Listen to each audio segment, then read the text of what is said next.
जय गोपाल जय जय राधारमण हरि गोविंद जय जय गोविंद जय जय गोपाल जय जय राधारमण हरि गोविंद जय जय हरे कृष्ण कृष्ण कृष्ण हरे हरे हरे राम राम राम हरे हरे हरे कृष्ण कृष्ण कृष्ण हरे हरे हरे राम राम राम हरे हरे हरे कृष्ण कृष्ण कृष्ण हरे हरे हरे राम राम राम हरे हरे हरे कृष्ण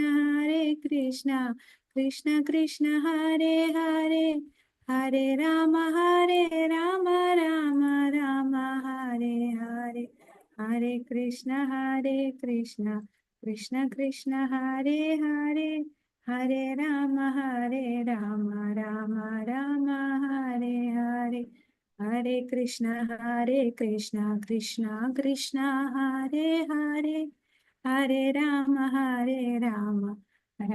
राम हरे हरे ഹരേ കൃഷ്ണ. ശ്രീ ശ്രീ രാധാഗോവിന്ദ് ടെമ്പിൾ ഇസ്കോൺ മാംഗ്ലൂരിന്റെ 18 ദിവസത്തെ ഭഗവത്ഗീത ക്ലാസ്സില് നമ്മളിന്ന് 15ാമത്തെ വളരെ പ്രധാനപ്പെട്ട അധ്യായത്തിലേക്ക് കടക്കുകയാണ്. പുരുഷോത്തമ യോഗം. ഹരേ കൃഷ്ണ. ഓം അജ്ഞാനതിമിരാന്ധസ്യ ജ്ഞാനാഞ്ജനശലാകയാ ചക്ഷുരുന്മീലിതം യേന തസ്മൈ ശ്രീഗുരുവേ നമഃ. ശ്രീചൈതന്യമനോഭീഷ്ടം സ്ഥാപിതം യേന ഭൂതലേ സ്വയം രൂപാ ഗദാ മഹ്യം ദദാതി സ്വപദാന്തികം. വന്ദേഹം ശ്രീഗുരു ശ്രീയുതപദകമലം ശ്രീഗുരും വൈഷ്ണവാംശ ശ്രീരൂപം സാഗ്രജാതം സഹഗണ രഘുനാഥാനിധം ത്വം സജീവം സ്വാദ്വൈതം സാവധൂതം പരിജനസഹിതം കൃഷ്ണ ചൈതന്യദേവം ശ്രീരാധാകൃഷ്ണപാദാൻ സഹഗണ ലളിതാ ശ്രീവിശാഖാന്വിതാംശ. ഹേ കൃഷ്ണ കരുണാ സിന്ധു ദീനബന്ധോ ജഗത്പതേ ഗോപേശ ഗോപികാകാന്ത രാധാകാന്ത നമോസ്തുതേ. തപ്തകാഞ്ചന ഗൗരാംഗി ശ്രീരാധേ വൃന്ദാവനേശ്വരി വൃഷഭാനുസുതേ ദേവി പ്രണമാമി ഹരിപ്രിയേ. വാഞ്ചാകൽപതരുഭ്യശ്ച കൃപാ സിന്ധുഭ്യ ഏവ ച പതിതാനാം പാവനേഭ്യോ വൈഷ്ണവേഭ്യോ നമോ നമഃ. നമോ വിഷ്ണുപാദായ കൃഷ്ണപ്രേഷ്ഠായ ഭൂതലേ ശ്രീമതേ ഭക്തിവേദാന്ത സ്വാമിനിധി നാമിനി. നമസ്തേ സരസ്വതേ ദേവേ ഗൗരവാണി പ്രചാരിണേ നിർവിശേഷ ശൂന്യവാദി പാശ്ചാത്യ ദേശതാരിണി. ജയോ ശ്രീകൃഷ്ണ ചൈതന്യ പ്രഭു നിത്യാനന്ദ ശ്രീ അദ്വൈത ഗദാധര ശ്രീവാസാദി ഗൗരഭക്തവൃന്ദ. ഹരേ കൃഷ്ണ കൃഷ്ണ കൃഷ്ണ ഹരേ ഹരേ ഹരേ രാമ രാമ രാമ ഹരേ ഹരേ. ഹരേ കൃഷ്ണ കൃഷ്ണ കൃഷ്ണ ഹരേ ഹരേ ഹരേ രാമ രാമ രാമ ഹരേ ഹരേ. ഹരേ കൃഷ്ണ കൃഷ്ണ കൃഷ്ണ ഹരേ ഹരേ ഹരേ രാമ രാമ രാമ ഹരേ ഹരേ. ഹരേ കൃഷ്ണ. അപ്പൊ നമുക്ക് ഇന്ന് പുരുഷോത്തമ യോഗത്തിലേക്ക് കടക്കാം. അപ്പൊ പുരുഷോത്തമ യോഗത്തിൽ കടക്കുന്നതിന് മുമ്പ് ഇന്നലെ നമ്മൾ ത്രിഗുണങ്ങളെ കുറിച്ച് പഠിച്ചു അല്ലേ? ത്രിഗുണങ്ങൾ എന്ന് പറയുന്ന 3 ഗുണങ്ങൾ ഏതൊക്കെയാണ്? 3 ഗുണങ്ങളെ കുറിച്ച് നമ്മൾ ഇന്നലെ കണ്ടു. രജോ ഗുണം സത്വഗുണം രജോ ഗുണം തമോ ഗുണം സത്വഗുണം. സത്വഗുണം രജോ ഗുണം തമോ ഗുണം ഇതാണ് 3 ഗുണങ്ങൾ. ആ 3 ഗുണങ്ങളിലുള്ള വ്യക്തികളുടെ സ്വഭാവം എങ്ങനെയാണെന്ന് നമ്മൾ കണ്ടു. അപ്പൊ അതില് ഒരു ചെറിയൊരു ഉദാഹരണം നമുക്ക് പറയാം. ഈ പണ്ട് നമ്മൾ കൊച്ചിലെ സ്കൂളിലൊക്കെ പഠിക്കുമ്പോൾ ഒരു തൊപ്പി വിൽപ്പനക്കാരന്റെ കഥ കേട്ടിട്ടുണ്ട്. അപ്പൊ ഈ തൊപ്പി വിൽപ്പനക്കാരൻ ഒരു മരത്തിന്റെ ചോട്ടില് റെസ്റ്റ് എടുക്കാൻ ഇരിക്കുമ്പോൾ ആ മരത്തിൽ കുറെ കുരങ്ങന്മാരുണ്ടായിരുന്നു. അദ്ദേഹം കുറച്ച് റെസ്റ്റ് എടുത്ത് കണ്ണു തുറന്ന് നോക്കിയപ്പോ തൊപ്പികളൊന്നും കാണുന്നില്ല. തൊപ്പിയെല്ലാം എവിടെ പോയി? ആ തൊപ്പിയെല്ലാം കുരങ്ങൻ എടുത്തോണ്ട് പോയി. അപ്പോൾ 3 രീതിയിൽ റിയാക്ട് ചെയ്യും ആൾക്കാർ. ഒരു വ്യക്തി ഈ തൊപ്പിയെല്ലാം കുരങ്ങൻ എടുത്തോണ്ട് പോയത് കണ്ടൊരു, അയ്യോ എന്റെ തൊപ്പിയെല്ലാം പോയേ, ഇനി ഞാൻ എന്ത് ചെയ്യും, എനിക്ക് ജീവിക്കാൻ വേറെ വരുമാനമില്ല, വേറെ വഴിയില്ല, എന്റെ ജീവിതം എല്ലാം ഇവിടെ കൊണ്ട് തീർന്നേ, ഈ കുരങ്ങന്മാര് കൊണ്ടുപോയെന്ന് പറഞ്ഞ് കരയും. രണ്ടാമതൊരു വ്യക്തി ഇത് കണ്ട് ദേഷ്യം വന്നിട്ട് കല്ലെടുത്ത് ആ കുരങ്ങനെ എറിയാൻ തുടങ്ങും. കുരങ്ങനെ എറിയുമ്പോൾ കുരങ്ങൻ തിരിച്ച് കല്ലെടുത്ത് എറിയും. അങ്ങനെ അയാൾക്കും ദേഹത്ത് കല്ല് കൊണ്ട് അയാൾക്ക് പോറല് പറ്റുന്നു. ആ കുരങ്ങന്റെ ദേഹത്ത് കൊള്ളുന്നു. തൊപ്പിയും കിട്ടിയില്ല, അയാൾക്ക് ആകെ ശരീരം മുറിയുകയും ചെയ്തു. മൂന്നാമതൊരു വ്യക്തി ഇതിനെന്ത് ചെയ്യുമെന്ന് ചിന്തിച്ചിട്ട് കാര്യങ്ങൾ ചെയ്യുന്ന വ്യക്തിയാണ്. ആ വ്യക്തി ചെയ്യുന്നത് ഈ കുരങ്ങന്റെ സ്വഭാവം നന്നായിട്ട് മനസ്സിലാക്കി. കുരങ്ങൻ നമ്മൾ എന്ത് ചെയ്താലും അതിനെ ഇമിറ്റേറ്റ് ചെയ്യുന്ന സ്വഭാവമാണ്. അപ്പം ഈ വ്യക്തിയുടെ തലയിലിരുന്ന തൊപ്പിയെടുത്ത് ഈ കൊട്ടയ്ക്കകത്തോട്ടിട്ടു. അപ്പൊ ആ കുരങ്ങന്മാരെന്ത് ചെയ്യും? കുരങ്ങന്മാരുടെ കയ്യിലുള്ള തൊപ്പിയെടുത്ത് കൊട്ടയ്ക്കകത്തോട്ട് ഇടാൻ തുടങ്ങി. അപ്പൊ ഈ 3 പേരും 3 രീതിയിലാണ് റിയാക്ട് ചെയ്തത്. അതിൽ ആദ്യം റിയാക്ട് ചെയ്ത വ്യക്തി ഏത് ഗുണത്തിലായിരിക്കും? ആദ്യത്തെ വ്യക്തി എന്താ ചെയ്ത? കണ്ടിട്ട് നിലവിളിച്ച് അയ്യോ എന്റെ എല്ലാം പോയെന്ന് പറഞ്ഞ് കരയും. ആ വ്യക്തി തമോ ഗുണത്തിലുള്ള വ്യക്തിയാണ് ഇങ്ങനെ കരയുന്ന, നിലവിളിക്കുന്ന. അവർക്ക് ഈ എല്ലാം തീർന്നു, ഇവിടെ കൊണ്ട് എന്റെ ജീവിതം മൊത്തം തീർന്നു എന്ന് ചിന്തിക്കുന്നവരാണ് തമോ ഗുണം. ഇനി രണ്ടാമത് രീതിയിൽ എങ്ങനെ റിയാക്ട് ചെയ്ത? കല്ലെടുത്ത് എറിഞ്ഞ് ദേഷ്യം വന്ന് അഗ്രസീവായിട്ട് പെരുമാറും. ചിന്തിക്കുന്നതിന് മുമ്പേ റിയാക്ട് ചെയ്യാൻ തുടങ്ങി. അത് ഏത് ഗുണമാണ്? രജോ ഗുണം. ഇപ്പൊ രജോ ഗുണത്തിലുള്ളവര് ആദ്യം പ്രവർത്തിക്കും, പിന്നെയാണ് ചിന്തിക്കുന്നത് ഞാൻ ഇത് ചെയ്യണ്ടായിരുന്നല്ലോ എന്ന് ഓർക്കും. എന്നാൽ മൂന്നാമത്തെ ആളെന്താണ്? ചിന്തിച്ച യുക്തിപരമായിട്ടാണ് കാര്യം ചെയ്തത്. അത് ഏത് ഗുണത്തിലാണ്? സത്വഗുണം. ഇതാണ്. അപ്പൊ നമ്മൾ ഇതിൽ ഏത് ഗുണത്തിൽ വരും എന്ന് നമുക്ക് തന്നെ വിലയിരുത്താം. പിന്നെ നമ്മൾ പറഞ്ഞു ഈ 3 ഗുണത്തിൽ നിന്നാലും ഈ ലോകത്തിൽ നിന്ന് രക്ഷ നേടാൻ പറ്റില്ല. നമ്മൾ ഈ 3 ഗുണത്തിനും അതീതമായിട്ടുള്ള ഗുണത്തിലേക്ക് പോകണം. ആ ഗുണത്തിന്റെ പേരെന്താ? വിശുദ്ധ സത്യം, സത്വം അല്ലെങ്കിൽ വസുദേവ ഗുണം. അപ്പം വിശുദ്ധ സത്വഗുണത്തിലേക്ക് ഉയരണം. അതായത് ഈ 3 ഗുണങ്ങൾക്കും ഉപരിയായിട്ടുള്ള ഗുണം നമ്മൾ ഭക്തിയുത സേവനം ചെയ്യുമ്പോൾ ആ തലത്തിലേക്ക് ഉയരും. ഈ 3 ഗുണങ്ങളും നമ്മെ ബന്ധിപ്പിക്കുന്നതാണ്, അല്ലെ? അപ്പം ഇപ്പൊ സത്വഗുണം നല്ല ഗുണമാണെങ്കിൽ പോലും ആ സത്വഗുണവും നമ്മളെ ബന്ധിപ്പിക്കുന്നു. അധ്യായത്തില് നമ്മൾ കണ്ടത്. ഇനി ഇന്ന് നമ്മൾ കാണാൻ പോകുന്നത് പുരുഷോത്തമ യോഗമാണ്.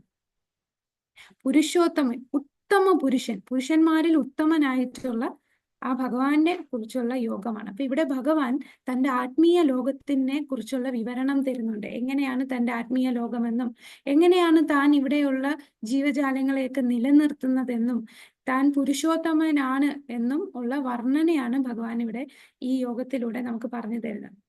അപ്പോ ഈ ഒരു പുരുഷോത്തമ യോഗം തുടങ്ങുന്നതിന് മുമ്പ് നമുക്കൊരു ചെറിയ ഒരു കഥയിലേക്ക് കടക്കാം. ഒരിക്കലൊരു രാജകുമാരി കുളിക്കാനായിട്ട് പുഴക്കടവില് തന്റെ ആഭരണങ്ങളെല്ലാം വെച്ചു കുളിച്ചു. തോഴിമാരുമായിട്ട് കുളിച്ചു കഴിഞ്ഞ് തിരിച്ചു വന്നപ്പോൾ തന്റെ ആഭരണങ്ങൾ കാണാനില്ല. അങ്ങനെ രാജാവിന്റെ അടുത്ത് പോയി പറഞ്ഞു. അവിടെ എല്ലാരും വന്ന് അന്വേഷിച്ചിട്ട് ആഭരണം കാണുന്നില്ല. അങ്ങനെ രാജാവ് വിളംബരം ചെയ്യുന്നു, ആരാണോ ഈ ആഭരണം, ഈ ഒരു നെക്ലസ് ആണ് കാണാതായത്, ഈ നെക്ലസ് കണ്ടുപിടിക്കുന്ന അവർക്ക് ഒരുപാട് പാരിതോഷികം തരാമെന്ന് പറയുന്നു. അങ്ങനെ എല്ലാരും ഇങ്ങനെ തപ്പുവാണ്, എവിടെയാണ് നെക്ലസ്.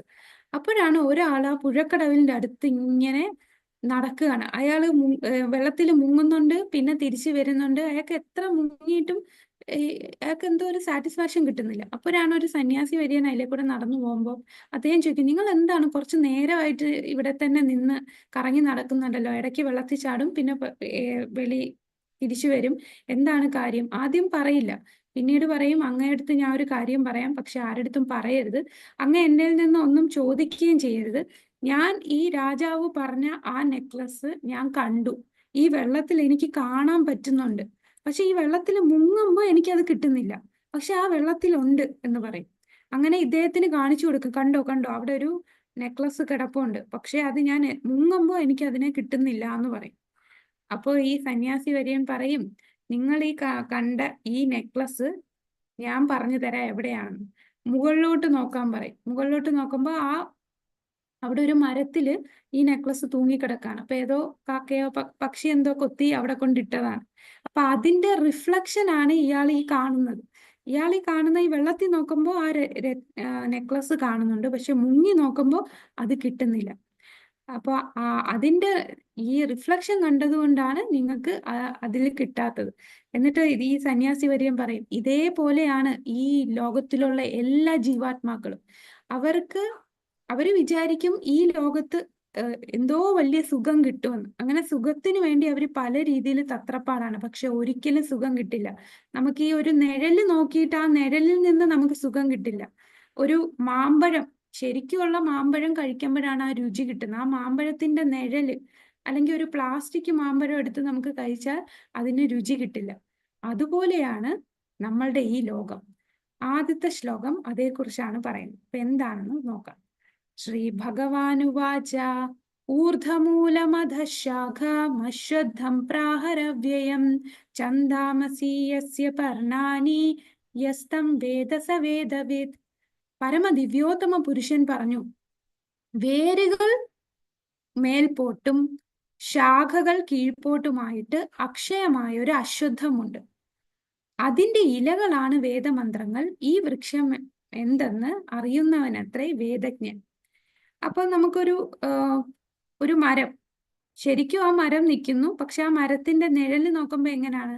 ആ നിഴലില് വേര് മുകളിലും അതിന്റെ ശാഖ താഴോട്ടുമാണ്. അതേപോലെ നമ്മളുടെ ഈ ഭൗതിക ലോകം എന്ന് പറഞ്ഞാൽ ഭഗവാന്റെ ആത്മീയ ലോകത്തിന്റെ തല കീഴായിട്ടുള്ള ലോകമാണ്. അതിന്റെ ഒരു റിഫ്ലക്ഷൻ ആണ് നമ്മളുടെ ഈ ഭൗതിക ലോകം. നമ്മൾ നേരത്തെ പറഞ്ഞ ആ നെക്ലസ്, ശരിക്കുമുള്ള നെക്ലസ് ഇരിക്കുന്ന ആ മരത്തിന്റെ മുകളിലാണ്, പക്ഷെ ആ നെക്ലസിന്റെ റിഫ്ലക്ഷൻ കണ്ടിട്ട് നമ്മൾ തപ്പി നോക്കുമ്പോൾ അത് കിട്ടില്ല. അതുപോലെ യഥാർത്ഥ ആനന്ദം കിട്ടുന്ന സ്ഥലം അങ്ങ് ആത്മീയ ലോകത്താണ്. അതിന്റെ തലതിരിഞ്ഞായിട്ടുള്ള ഒരു പ്രതിബിംബമാണ് നമ്മളുടെ ഈ ഭൗതിക ലോകം. അതാണ് വേരുകൾ മുകളിലോട്ടും ശാഖകൾ കീഴ്പോട്ടും, ആ റിഫ്ലക്ഷൻ. ശരിക്കുമുള്ള ലോകം ആത്മീയ ലോകമാണ്. അതിന്റെ ഒരു പ്രതിബിംബമാണ് നമ്മളുടെ ഭൗതിക ലോകം. അപ്പൊ ഈ ഭൗതിക ലോകത്ത് നമ്മൾ എത്ര എത്ര സന്തോഷം കണ്ടെത്താനായിട്ട് തപ്പി നോക്കിയാലും അവിടെ സന്തോഷം കിട്ടില്ല. ചെറിയ ചെറിയ സന്തോഷങ്ങൾ കിട്ടും, അത് നമ്മൾ വലിയ സന്തോഷമായിട്ട് കാണും. കൂടുതലും ദുഃഖമാണ് ഈ ലോകത്തുള്ളത്. എന്നാൽ ഭഗവാന്റെ ആത്മീയ ലോകം എന്ന് പറഞ്ഞാൽ അവിടെ പരമാനന്ദമാണ്. അവിടെ ദുഃഖമില്ല. നമ്മളുടെ ശരീരം ക്ഷയിക്കുന്നില്ല. നമ്മുടെ ഇവിടെയുള്ള ശരീരം എന്ന് പറഞ്ഞാൽ എന്താണ്, കഫ പിത്ത വാദം ഉള്ള ഒരു ശരീരമാണ് നമ്മളുടേത്. പക്ഷെ ആത്മീയ ലോകത്ത് നമ്മളുടെ ശരീരം എന്ന് പറഞ്ഞാൽ അത് നല്ല പരിശുദ്ധമായതാണ്. നമ്മുടെ ശരീരത്തിൽ 9 ദ്വാരങ്ങളുണ്ട്. ഈ 9 ദ്വാരങ്ങളിലൂടെയും നമ്മുടെ ശരീരത്തിൽ അഴുക്ക് പുറപ്പെടും. പക്ഷേ ആത്മീയ ലോകത്തുള്ള നമ്മുടെ ശരീരത്തിൽ അഴുക്കുകളേയില്ല. എന്നും ആനന്ദമുള്ള ഒരു ലോകമാണ് ആത്മീയ ലോകം. അപ്പൊ ചില ആൾക്കാർ പറയും, ഓ, കുറച്ച് ദുഃഖമൊക്കെ വേണ്ടേ, എന്നാലല്ലേ ജീവിതത്തിനൊരു സുഖമുള്ളൂ. ജീവിതം ആകുമ്പോൾ കുറച്ച് ദുഃഖവും സുഖവും ഒക്കെ ഉണ്ടെങ്കിലേ ഒരു ഒരു ത്രില്ലുള്ളൂ. നമുക്കിങ്ങനെ എപ്പോഴും സുഖം വേണ്ടെങ്കിലോ, ഇങ്ങനെ ചില ആൾക്കാർ ചോദിക്കും. അപ്പൊ സത്യം പറഞ്ഞാൽ ഈ പറയുന്ന ആൾക്കാര് ആരായാലും ആരും ദുഃഖം ആഗ്രഹിക്കുന്നില്ല. ഇപ്പൊ നമുക്ക് ബിസിനസ് ചെയ്തപ്പോൾ നമുക്ക് നല്ല ലാഭം കിട്ടി.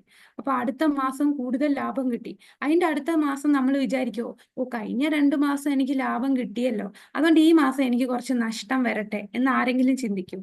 എല്ലാവർക്കും ഓരോന്നിനേക്കാളും കൂടുതൽ കൂടുതൽ കിട്ടാനാണ് ആഗ്രഹിക്കുന്നത്. അതുകൊണ്ട് കുറെ നാള് ഞാൻ സുഖിച്ചിരുന്നേല്ലേ, ഇനി കുറച്ച് ദുഃഖമൊക്കെ എന്റെ ജീവിതത്തിൽ വന്നോട്ടെ, കുഴപ്പമില്ല എന്ന് ഒരാളും ചിന്തിക്കില്ല. എല്ലാരും ശരിക്കും ആഗ്രഹിക്കുന്നത് സുഖം കിട്ടാൻ വേണ്ടിയാണ്. എല്ലാരും അതിന്റെ തത്രപ്പാടില്ല, സന്തോഷമായിട്ടിരിക്കാനാണ് നോക്കുന്നത്. പക്ഷെ ഈ ലോകത്ത് അത് കിട്ടില്ല. പിന്നെ എന്തുകൊണ്ടാണ് അവര് പറയുന്നത് കുറച്ച് ദുഃഖമൊക്കെ ഉണ്ടെങ്കിലല്ലേ ഒരു രസമുള്ളൂ?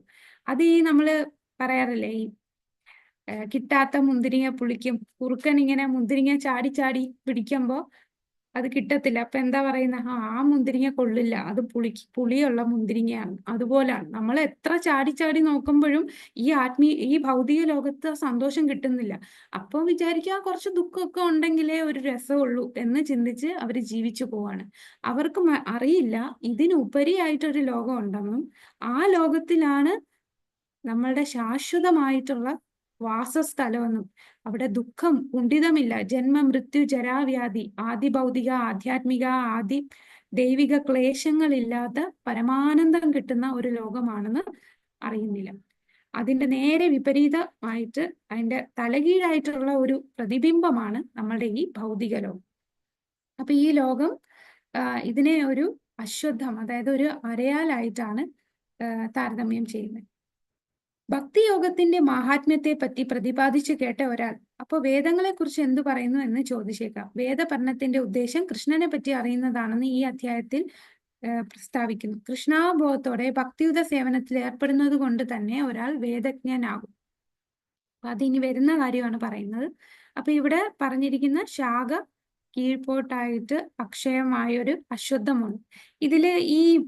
ഇതിനകത്ത് കാണാം, ഇതിന്റെ ഏറ്റവും മുകളിലിരിക്കുന്ന വ്യക്തി ആരാണ്? ഈ വേരിന്റെ ഏറ്റവും മുകളിലിരിക്കുന്ന പടത്തിൽ കാണുന്നില്ലേ, താമരയിൽ ഒരു വ്യക്തി ഇരിക്കുന്ന കണ്ടോ? ആരാണ് അദ്ദേഹം? ബ്രഹ്മാവ്. ബ്രഹ്മാവ്. അതായത് ഈ ഭൗതിക ലോകത്തിൽ ഏറ്റവും ടോപ്പായിട്ടിരിക്കുന്ന ജീവാത്മാവ് എന്ന് പറയുന്ന ബ്രഹ്മാവാണ്. പിന്നെ അതിന്റെ താഴെ നമുക്ക് പല ദേവന്മാരെയൊക്കെ കാണാം. ഇവിടെ ഒരു രഥം ഓടിച്ചുകൊണ്ട് ഒരു പ്രകാശം, അത് സൂര്യദേവനാണ്.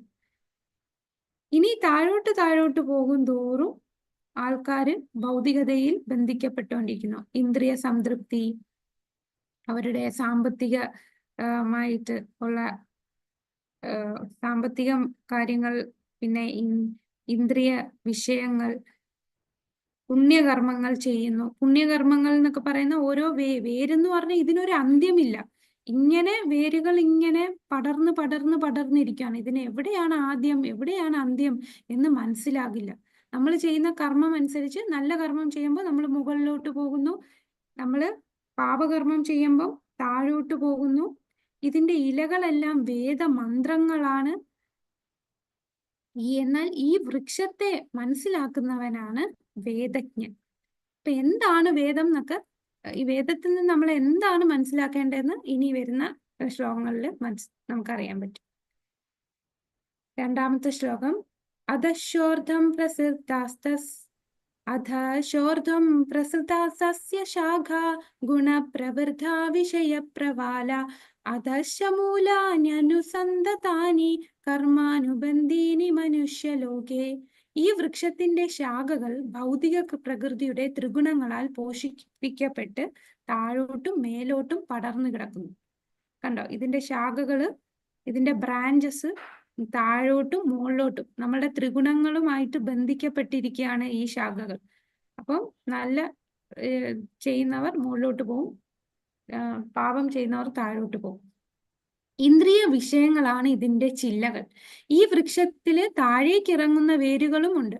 ഇവ മനുഷ്യ സമുദായത്തിന്റെ ഫലോദിഷ്ട കർമ്മങ്ങളോട് ബന്ധപ്പെട്ടവയത്രേ.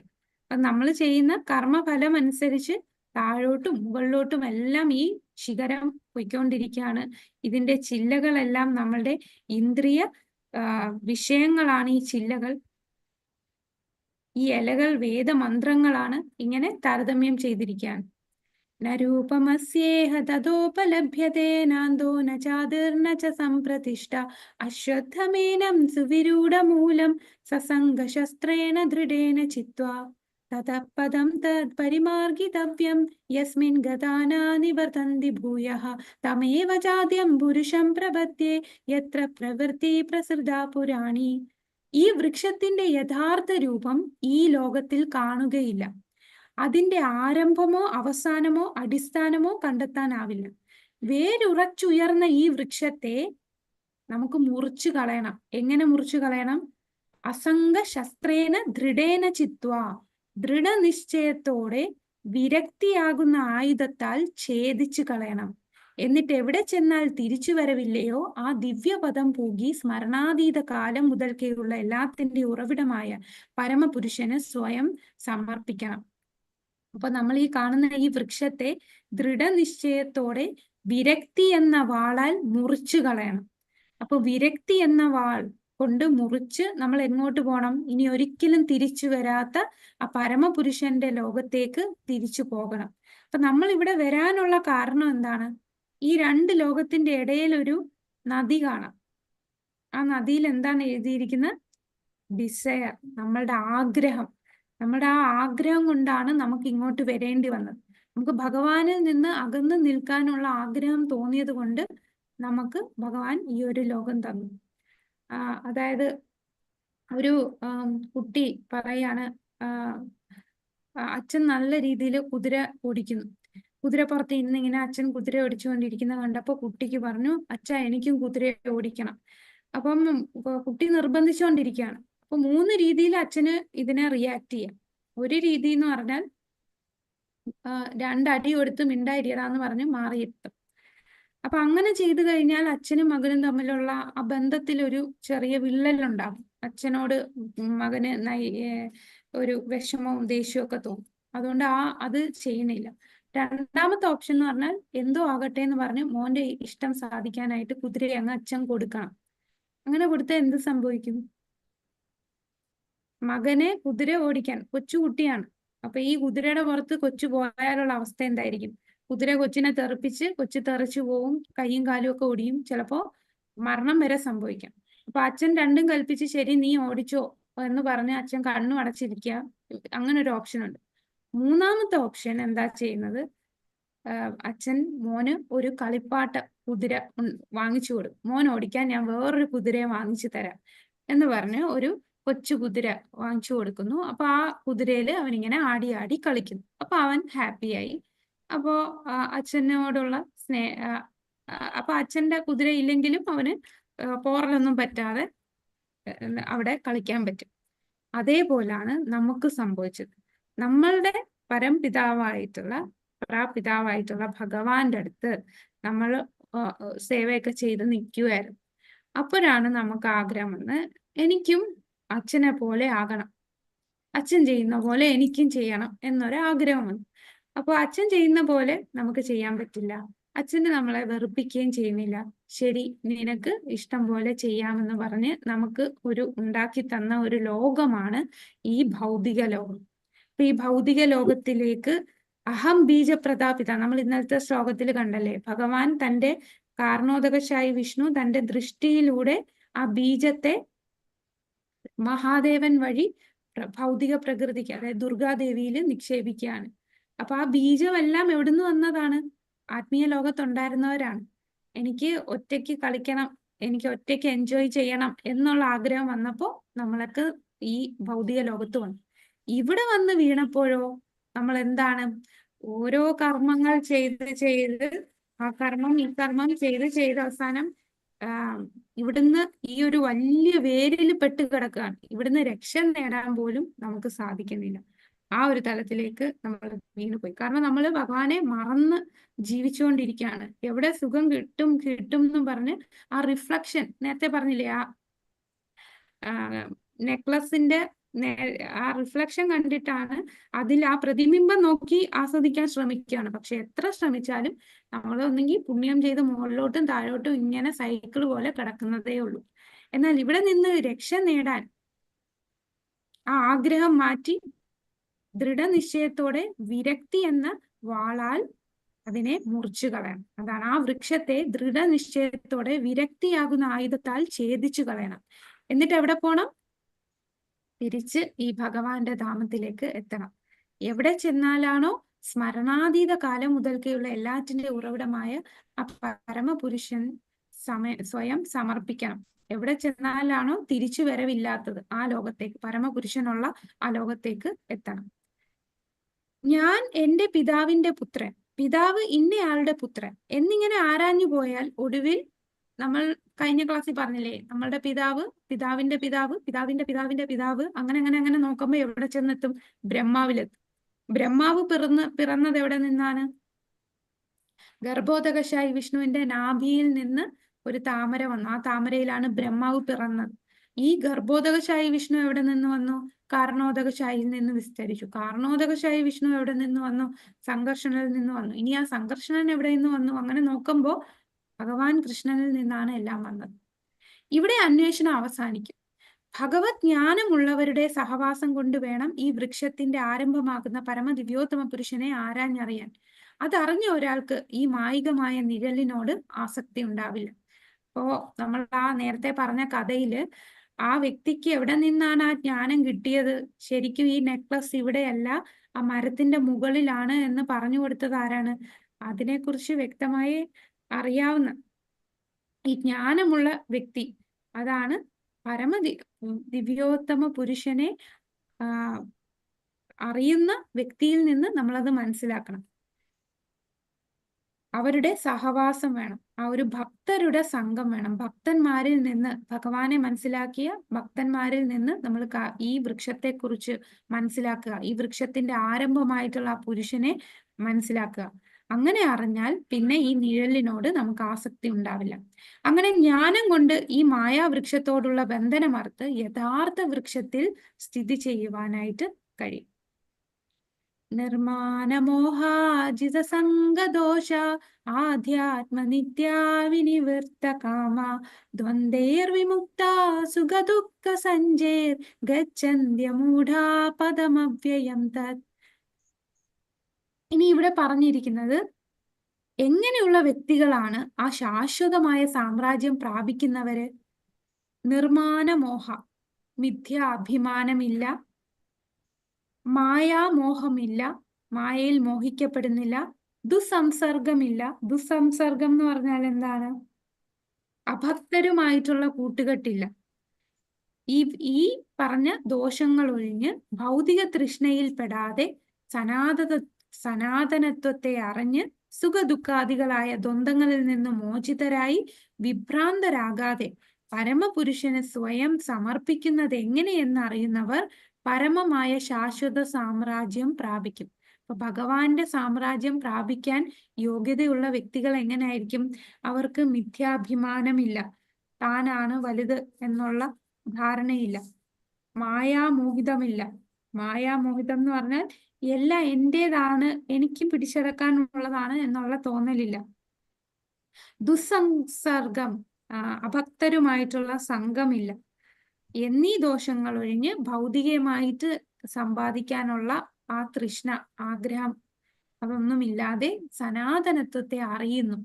അങ്ങനെ സുഖവും ദുഃഖവും എല്ലാം ഒരുപോലെ കാണുന്ന, വിഭ്രാന്തരാകാതെ പരമപുരുഷന് സമർപ്പിക്കുന്ന വ്യക്തിയായിരിക്കും ഭഗവാന്റെ ആ പരമപദം പ്രാപിക്കുക.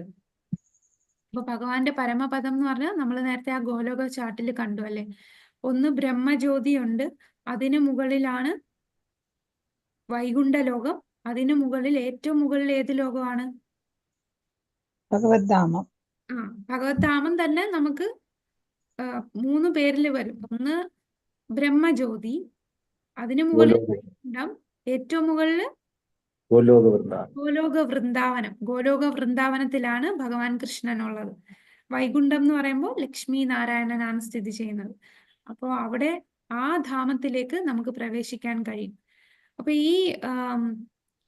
അതില് ഈ ബ്രഹ്മജ്യോതി എന്ന സ്ഥലത്ത് നമ്മൾ പോയാൽ അത് നമുക്ക് പെർമനന്റ് ആയിട്ട് നിൽക്കാൻ പറ്റില്ല. കാരണം ഒരു ലൈറ്റ് ആണ് ബ്രഹ്മജ്യോതി എന്ന് പറഞ്ഞാൽ, ഒരു വെളിച്ചമാണ്. ആ വെളിച്ചത്തിലേക്ക് നമുക്ക് ചെന്നാൽ നമ്മൾ ആത്മാവിന് കുറെ കഴിയുമ്പോൾ ബോറടിക്കും. നമുക്ക് സേവനം ഒന്നും ചെയ്യാനില്ല, ചുമ്മാ അവിടെ ഓം ശാന്തി ശാന്തി ശാന്തി ശാന്തി മാത്രം. പക്ഷെ ശാന്തി മാത്രം കിട്ടിയെന്ന് പറഞ്ഞാൽ നമുക്ക് കുറെ കഴിയുമ്പോൾ ഇങ്ങനെ ശാന്തിയായിട്ട് ഇരിക്കുന്നതിൽ നല്ലത് ഭൂമിയിൽ പോയി എന്തെങ്കിലും ചെയ്താൽ മതി എന്നൊരു തോന്നൽ വരും. അങ്ങനെ നമ്മൾ വീണ്ടും ഭൂമിയിലേക്ക് വരും. അപ്പോ നമുക്ക് ശരിക്കും 5 തരത്തിലുള്ള മുക്തിയുണ്ട്. സായുജ്യ മുക്തി, സാരൂപ്യ മുക്തി, സാമീപ്യ, സാഷ്ടി, സാലോക്യ. ഇതൊക്കെ നമ്മൾ ഇനി വരുന്ന ഹൈ ലെവൽ ക്ലാസ്സിലൊക്കെ പഠിക്കും. അപ്പൊ അതില് സായുജ്യ മുക്തിയാണ് ഈ ബ്രഹ്മജ്യോതിയിൽ ലയിക്കുക എന്ന് പറയുന്ന മുക്തി. ആ മുക്തിയുടെ പ്രശ്നം നമുക്ക് അവിടെ സേവയൊന്നും ചെയ്യാനില്ലാത്തത് കൊണ്ട് അവിടെ ശാന്തമായിട്ട് ഇരിക്കുമെന്നേ ഉള്ളൂ. ഈ ജ്ഞാനികളും യോഗികളും ഒക്കെ ഈ ബ്രഹ്മത്തിൽ ലയിക്കുകയാണ് ആഗ്രഹിക്കുന്നത്. പക്ഷെ അതൊരു പെർമനന്റ് ആയിട്ട് നമുക്ക് ഇരിക്കാൻ പറ്റില്ല. നമ്മുടെ ആത്മാവെന്ന് പറഞ്ഞാൽ എന്തെങ്കിലും ആക്ടിവിറ്റീസ് ചെയ്തുകൊണ്ടിരിക്കണം. ആത്മാവിന് എന്തെങ്കിലും സേവനം ചെയ്തുകൊണ്ടിരിക്കണം. പക്ഷെ വൈകുണ്ഠവും ഗോലോകവും ആകുമ്പോൾ നമ്മൾ അവിടെ ഭഗവാനെ സേവിച്ചുകൊണ്ടിരിക്കുകയാണ്. അവിടെ ഏത് സമയവും നമ്മൾ ഭഗവത് സേവനത്തിൽ മുഴുകിയിരിക്കും. അങ്ങനെ ഒരു ആക്ടിവിറ്റി ചെയ്യുമ്പോൾ നമുക്ക് ഒരിക്കലും ബോറടിക്കില്ല. പക്ഷേ ഒന്നുമില്ലാതെ ചുമ്മാതിരിക്കുമ്പോൾ, അതല്ലേ ചിലർ പറയുന്നു ബോറടിക്കുന്നു, ഒന്നും ചെയ്യാനില്ല. അതുപോലാണ് ഈ സായുജ്യമുക്തി കിട്ടുന്നവർ. ബ്രഹ്മത്തിൽ ലയിച്ചു കഴിഞ്ഞാൽ കുറെ കഴിയുമ്പോൾ ബോറടിക്കും. അങ്ങനെ അങ്ങനെ ആഗ്രഹം വരും, താഴെ എനിക്ക് നേരത്തെ ഉണ്ടായിരുന്ന ആ ഭൂമിയിലേക്ക് പോകണമെന്ന്. അങ്ങനെ അവർ വീണ്ടും താഴേക്ക് വരേണ്ടി വരും. ഇനി ഭഗവാന്റെ ധാമം എങ്ങനെയാണെന്ന് ഇവിടെ പറയാൻ. ന തദ്ഭാസേതേ സൂര്യോ ന ശശാങ്കോ ന പാവകഃ യത് ഗത്വാ ന നിവർത്തന്തേ തദ്ധാമ പരമം മമ. പരമമായ എന്റെ ആവാസസ്ഥാനത്ത് സൂര്യചന്ദ്രന്മാരോ അഗ്നിയോ വൈദ്യുതിയോ വെളിച്ചം വീശുന്നില്ല. അവിടെ ചെന്നെത്തിയവർ ഒരിക്കലും ഭൗതിക ലോകത്തേക്ക് തിരിച്ചു വരില്ല. അപ്പൊ അവിടെ നമ്മളിപ്പം ഇവിടെ നിൽക്കുകയാണ്. ഇനി നമ്മൾ തിരിച്ചു ഭഗവാന്റെ അടുത്ത് പോയാൽ പിന്നെ ഒരിക്കലും നമുക്ക് തിരിച്ചു വരേണ്ടി വരില്ല. ഇവിടെ എങ്ങനെയാണ് ഭഗവാൻ, നമ്മളുടെ ഈ ലോകം അന്ധകാരം നിറഞ്ഞ ലോകമാണ്. ഇവിടെ നമുക്ക് വെളിച്ചം വേണമെങ്കിൽ ഒന്നെങ്കിൽ സൂര്യൻ വേണം. സൂര്യൻ അസ്തമിച്ചു കഴിഞ്ഞാൽ നമുക്ക് ഇലക്ട്രിസിറ്റി, വൈദ്യുതി വേണം. അല്ലെങ്കിൽ ചന്ദ്രന്റെ നിലാ വെളിച്ചം വേണം. അങ്ങനെ ഉണ്ടെങ്കിലേ നമുക്ക് വെളിച്ചം കിട്ടൂ. പക്ഷെ ഭഗവാന്റെ ധാമം എങ്ങനെയാണ്? അവിടെ സൂര്യന്റെ ആവശ്യമില്ല. സൂര്യനോ ചന്ദ്രനോ അഗ്നിയോ വൈദ്യുതിയോ ഒന്നും വെളിച്ചം വീശുന്നില്ല. കാരണം അവിടെ സ്വയം പ്രകാശിതമാണ് ആ ധാമം. ഭഗവാൻ ഉള്ളപ്പോൾ, ഭഗവാൻ ഉള്ളിടം എല്ലാം പൂർണ്ണമായിരിക്കും. ഭഗവാന്റെ ശരീരത്തിൽ നിന്ന് വരുന്ന പ്രകാശമാണ് ഈ ബ്രഹ്മജ്യോതിയായിട്ട് കാണുന്നത്. അപ്പോ ആ ലോകത്ത് സൂര്യനും ചന്ദ്രനും അഗ്നിയും വൈദ്യുതിയും ഒന്നുമില്ല. പിന്നെന്താ പറയുന്ന, യദ്ഗത്വാൻ നിവർത്തന്തേ തദ്ധാമ പരമം മമ. അവിടെ ചെന്നെത്തിയാൽ പിന്നെ ഒരിക്കലും ഭൗതിക ലോകത്തേക്ക് തിരിച്ചു വരില്ല. ഈ പ്രധാനപ്പെട്ട ശ്ലോകം, ഈ ശ്ലോകത്തിലാണ് ഭഗവാൻ പറയുന്നത് നമ്മളെല്ലാരും, നമ്മൾ പറഞ്ഞു നമ്മൾ ആരാണ്? നമ്മൾ ആത്മാവാണ്, നമ്മൾ ഭഗവാന്റെ അംശമാണ്, ഭഗവാന്റെ സേവകരാണെന്ന് പറഞ്ഞു അല്ലേ. അപ്പൊ നമ്മൾ ആത്മാവാണെന്നുള്ളത് 2-ാമത്തെ അധ്യായത്തിൽ ഭഗവാൻ പറഞ്ഞു. നമ്മൾ ആത്മാവാണ്, ഒരു ശരീരത്തിൽ നിന്ന് മറ്റൊരു ശരീരത്തിലേക്ക് നമ്മൾ കടക്കുന്നു, ആത്മാവിന് നാശമില്ല, ഇതിനെ കുറിച്ച് വർണ്ണിക്കുന്നു. ഇനി ഈ ശ്ലോകത്തിലാണ് ഭഗവാൻ പറയുന്നത് എന്താണ്? മമൈവാംശോ ജീവലോകേ ജീവഭൂതാ സനാതന മനഃഷ്ടാനീന്ദ്രിയാണി പ്രകൃതിസ്ഥാനി കർഷതി. മമൈവാംശോ ജീവലോകെ, എന്റെ ശാശ്വത അംശങ്ങളാണ് ഈ ലോകത്തിലുള്ള ബദ്ധരായ സകല ജീവസത്തകളും. അപ്പൊ ഈ കാണുന്ന എല്ലാ ജീവാത്മാക്കളും ഭഗവാന്റെ ശാശ്വത അംശങ്ങളാണ്. ഭഗവാന്റെ അംശമാണ് നമ്മൾ എല്ലാവരും. ബദ്ധമായ ജീവിതം നയിക്കുകയാൽ മനസ്സുൾപ്പെടെയുള്ള 6 ഇന്ദ്രിയങ്ങളും ഉപയോഗിച്ച് അവർ കഠിനാധ്വാനം ചെയ്യുകയാണ്. അപ്പൊ നമ്മൾ മറന്നിരിക്കുകയാണ് ഭഗവാന്റെ അംശമായെന്ന്. നമ്മൾ ഇവിടെ ത്രിഗുണങ്ങളാൽ ബന്ധിക്കപ്പെട്ടിരിക്കുകയാണ്. സത്വരജസ് തമോ ഗുണങ്ങൾ നമ്മളെ ബന്ധിച്ചത് കൊണ്ട് നമ്മൾ മനസ്സും നമ്മളുടെ 5 ഇന്ദ്രിയങ്ങളും കൂടെ ഉപയോഗിച്ച് നമ്മളിങ്ങനെ ഈ ലോകത്ത് നിലനിൽക്കാനായിട്ട് കഷ്ടപ്പെട്ടുകൊണ്ടിരിക്കുകയാണ്.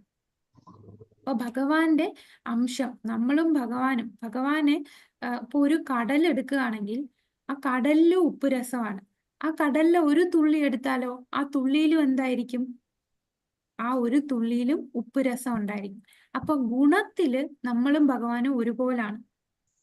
ഭഗവാനും ഉപ്പുരസം, അല്ല കടലിനും ഉപ്പുരസം, ആ തുള്ളിക്കും ഉപ്പുരസം. അതുപോലെ ഭഗവാനും സച്ചിദാനന്ദമാണ്, നമ്മൾ ആത്മാവും സച്ചിദാനന്ദമാണ്. പക്ഷെ കടലിന്റെ അളവും ഒരു തുള്ളിയുടെ അളവും എടുത്താൽ എങ്ങനെയാണ്? കടൽ എന്ന് പറഞ്ഞാൽ അനന്തമായി കിടക്കുകയാണ്, ഒരു തുള്ളി എന്ന് പറഞ്ഞാൽ വളരെ ചെറുതാണല്ലേ. അതുപോലാണ് ഭഗവാൻ വിഭുവാണ്. ഭഗവാൻ ഇങ്ങനെ അനന്തമായിട്ടുള്ള അളവിലാണ് ഭഗവാന്റെ ഗുണങ്ങൾ. നമുക്ക് ഒരു തുള്ളി ഗുണം മാത്രമേ ഭഗവാനിൽ നിന്ന് വരുന്നുള്ളൂ. അപ്പൊ അളവില് വ്യത്യാസമുണ്ട്, എന്നാൽ ഗുണത്തില് ഒന്ന് തന്നെയാണ്. ഇനി ഇവിടെ നമുക്ക് നോക്കാം ഒരു കൈയും വിരലും. അപ്പൊ നമ്മൾ ഭഗവാന്റെ അംശമാണെന്ന് പറഞ്ഞു. ഈ നമ്മുടെ കയ്യില് ഈ വിരല് നമ്മുടെ കയ്യിലുള്ളത് കൊണ്ട് ഈ വിരല് വെച്ച് നമുക്ക് പല കാര്യങ്ങളും ചെയ്യാം. നമുക്ക് എഴുതാം, സാധനങ്ങൾ എടുക്കാനും ഒക്കെ ഈ വിരലുകൾ ഉപയോഗിക്കാം. എന്നാൽ ഈ ഒരു വിരല് നമ്മളെ കയ്യിൽ നിന്ന് വേർപെട്ട് വെച്ചാൽ ആ വിരല് കൊണ്ട് വല്ല പ്രയോജനമുണ്ടോ? ഈ കയ്യിൽ നിന്ന് ഈ വിരല് വേർപെട്ടു എന്ന് വിചാരിക്കും. അപ്പൊ നമ്മുടെ കയ്യിൽ ഒരു വിരല് മാത്രമാണ്. ആ വിരലിന് ഒറ്റയ്ക്ക് നിന്ന് എന്തെങ്കിലും ചെയ്യാൻ പറ്റുമോ? ഇല്ല. ഇല്ല. അതാണ് ഈ കൈയുടെ കൂടെ വിരലിരിക്കുമ്പോൾ വിരൽ കൊണ്ട് ഉപയോഗമുണ്ട്. ഈ കയ്യിൽ നിന്ന് വിരല് വേർപെട്ടാൽ ആ വിരലിന് ഉപയോഗശൂന്യമാണ്. അതുപോലാണ് നമ്മൾ ഭഗവാന്റെ കൂടെ നിൽക്കുമ്പോൾ നമുക്ക് ആ ആനന്ദം കിട്ടും. പക്ഷെ ആ ഭഗവാനിൽ നിന്ന് അകന്ന് നിൽക്കുന്നത് കൊണ്ടാണ്, നമ്മൾ ഭഗവാനിൽ നിന്ന് വേർപെട്ട് നിൽക്കുകയാണ്. ആ വേർപെട്ട്, ഇപ്പൊ നമ്മൾ നേരത്തെ ഒരു ഉദാഹരണം പറഞ്ഞില്ലേ, അച്ഛൻ കുതിര ഓടിച്ചപ്പോ എനിക്കും കുതിര ഓടിക്കണം എന്നൊരു ആഗ്രഹം വന്നു. അപ്പൊ അതുകൊണ്ട് അച്ഛൻ പുതിയൊരു കുതിര കൊടുത്തു. പക്ഷെ ആ കൊച്ചു കുതിരയിൽ ആ കൊച്ചിനെ എവിടെങ്കിലും അനങ്ങാനോ എവിടെയെങ്കിലും യാത്ര ചെയ്യാനോ പറ്റുമോ? അത് അവിടെ തന്നെ ഇരുന്ന് ഇങ്ങനെ ആടത്തേ ഉള്ളൂ. പക്ഷേ ആ കുട്ടി അച്ഛന്റെ കൂടെ ഇരുന്ന്, അച്ഛൻ മടിയിലിരുത്തി, അല്ലെ അച്ഛൻ നീ എന്റെ കൂടെ വാ ഞാൻ കൊണ്ടുപോവാന്ന് പറഞ്ഞ് അച്ഛന്റെ കൂടെ ഇരുന്ന് പോകുവാണെന്നുണ്ടെങ്കിൽ അതിന് ആ കുതിരപ്പുറത്തിരുന്ന് ആസ്വദിക്കാൻ പറ്റും. അച്ഛന്റെ ഒരു പ്രൊട്ടക്ഷനും ഉണ്ട്, അതിന് കുതിരയിലിരുന്ന് എല്ലായിടത്തും യാത്ര ചെയ്യാൻ പറ്റും. പക്ഷെ അച്ഛനിൽ നിന്ന് മാറി എനിക്ക് വേറൊരെണ്ണം വേണം എന്നുള്ള തോന്നൽ വന്നത് കൊണ്ടാണ് ഉപയോഗമില്ലാത്ത ഒരു കുതിരയുടെ കൂടെ നിൽക്കേണ്ടി വന്നത്. അതേപോലാണ് നമ്മൾ ജീവാത്മാക്കൾ. ഭഗവാനിൽ നിന്ന് വേർപെട്ട് എനിക്ക് ആസ്വദിക്കണം എന്ന് തോന്നി, ഈ വിരല് കയ്യിൽ നിന്ന് വേർപെട്ട പോലെ. പക്ഷേ ഇവിടെ നമ്മളിങ്ങനെ വെള്ളത്തിൽ തപ്പിക്കൊണ്ടിരിക്കുകയാണ് ആ നിഴലിന്. ഒരിക്കലും നമുക്ക് ഇവിടുന്ന് സന്തോഷം ലഭിക്കില്ല. അങ്ങനെ നമ്മൾ കഠിനാധ്വാനം ചെയ്യാണ് സന്തോഷത്തിന് വേണ്ടി. രാവും പകലും നമ്മൾ കഷ്ടപ്പെടുന്നത് എന്തിനാണ്? ആ ഒരു ആനന്ദം, അതിനാണ് എല്ലാരും ഈ കഷ്ടപ്പെട്ടുകൊണ്ടിരിക്കുന്നത്. ഇവിടെ തീയും തീപ്പൊരിയും. ഇപ്പൊ തീയുടെ കൂടെ നിൽക്കുമ്പോൾ തീപ്പൊരിക്ക് വെളിച്ചമുണ്ട്. പക്ഷെ ഈ തീയിൽ നിന്ന് അകന്നു പോകുമ്പോൾ കുറച്ചു നേരം കത്തി നിൽക്കും, പിന്നെ കുറെ കഴിയുമ്പോൾ അത് ചാരമായി മാറും. അതിന്റെ തീപ്പൊരിയുടെ വെളിച്ചം, ആ തീ കെട്ടുപോകും. അതാണ്, തീയുടെ കൂടെ നിൽക്കുമ്പോൾ അതിന് വെളിച്ചമുണ്ട്, പക്ഷെ തീയിൽ നിന്ന് അകന്നു പോകുമ്പോൾ അത് കെട്ടുപോവുകയാണ്. നമ്മൾ ഈ കയ്യിൽ നിന്ന് ഒരു വിരല് വേർപെട്ടു പോകുന്ന ഒരവസ്ഥ. ശരീരം യഥവാപ്നോതി യച്ഛാപ്യുത്ക്രാമതീശ്വര ഗൃഹീത്വൈതാനി സംയാതി വായുർഗന്ധാനി വാശയാത്. ഭൗതിക ലോകത്തിലെ ജീവസത്ത കാറ്റ് ഗന്ധങ്ങളെ എന്ന പോലെ ജീവിത സങ്കല്പങ്ങളെ ഒരു ശരീരത്തിൽ നിന്ന് മറ്റൊരു ശരീരത്തിലേക്ക് കൊണ്ടുപോകുന്നു. അങ്ങനെ ഒരു തരത്തിലുള്ള ശരീരം ഉപേക്ഷിച്ച് മറ്റു തരത്തിലുള്ള ശരീരം സ്വീകരിക്കുന്നു. അപ്പോൾ ഈ ജീവാത്മാവ് അടുത്ത ശരീരം സ്വീകരിക്കുന്നത് എങ്ങനെയാണ്? കാറ്റ് ഗന്ധങ്ങളെ എന്ന പോലെ നമ്മളുടെ ആഗ്രഹം ആ ആത്മാവിന്റെ കൂടെ പോകും. ഈ ആത്മാവ് ഒറ്റയ്ക്കല്ല നമ്മളെ ശരീരം വിട്ടു പോകുന്നത്. നമ്മളെ ഈ ആത്മാവിന് ചുറ്റുമായിട്ട് ഒരു സൂക്ഷ്മ ശരീരമുണ്ട്. സൂക്ഷ്മ ശരീരം എന്ന് പറഞ്ഞാൽ മനസ്സ്, ബുദ്ധി, മിഥ്യാഹങ്കാരം. ഈ സൂക്ഷ്മ ശരീരം കൂടെ ചേർന്നാണ് നമ്മൾ മരിക്കുമ്പോൾ ആത്മാവ് വെളിയിൽ പോകുന്നത്. എന്നിട്ട് നമ്മൾ ആ സമയത്ത് അവസാന നിമിഷത്തെ നമ്മളുടെ ആഗ്രഹം, നമ്മൾ ഒരു ശ്ലോകത്തിൽ കണ്ടില്ലേ, യം യം വാപി സ്മരൻ ഭാവം ത്യജത്തന്തേ കലേവരം തം തമേവേതി കൗന്ദയ.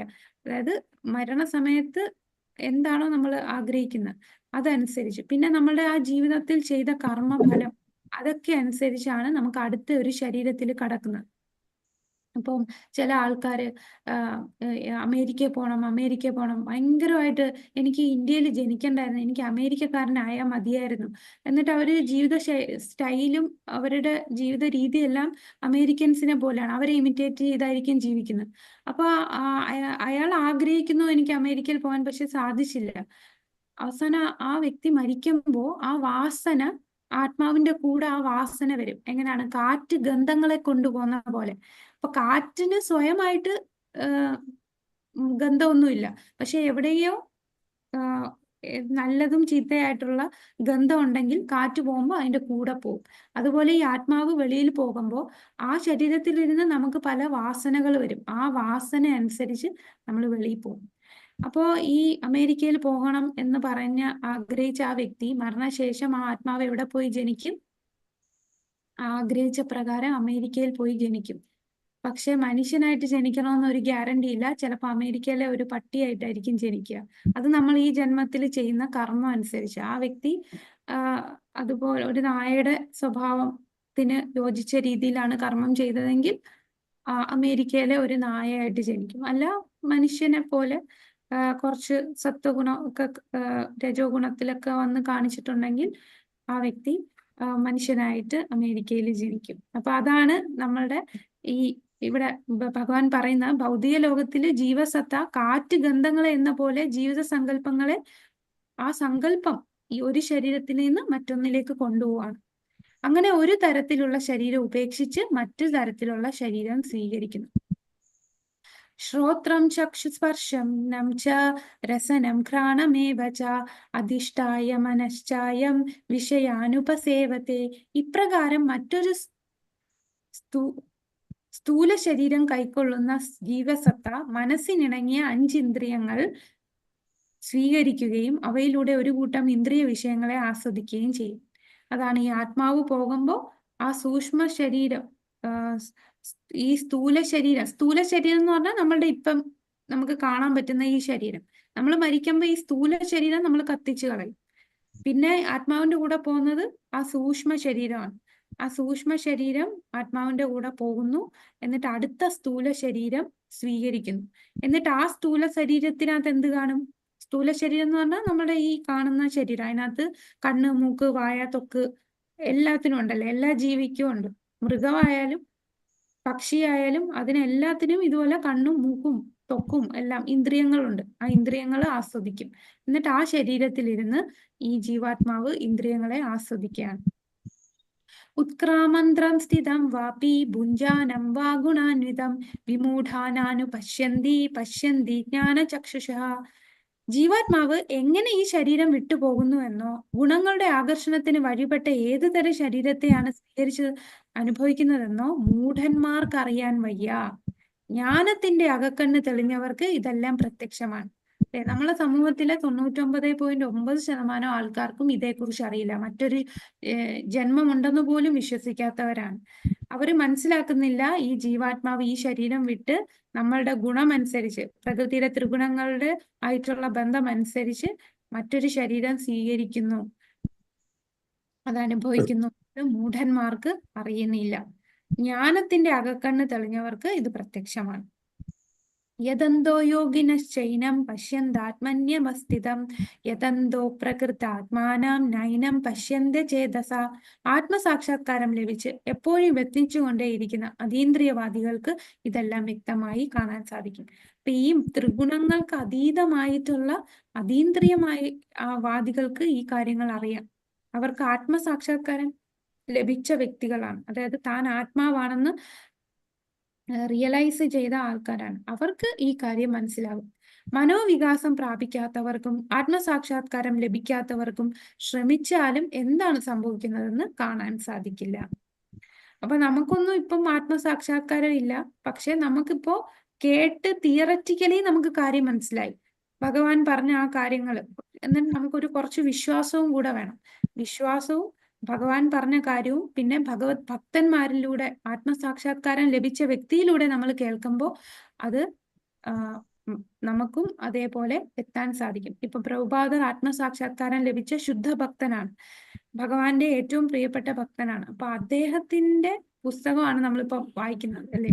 അപ്പൊ അദ്ദേഹവുമായിട്ട് നമ്മൾ സംഘം ചേരുവാണ്. ആ ബുക്ക് വായിക്കുമ്പോൾ തന്നെ ആ ഭക്തനുമായിട്ട് സംഘം ചേരുവാണ്. അപ്പൊ ആ ഭക്തനിലൂടെ നമ്മൾ കാര്യം മനസ്സിലാക്കുന്നു.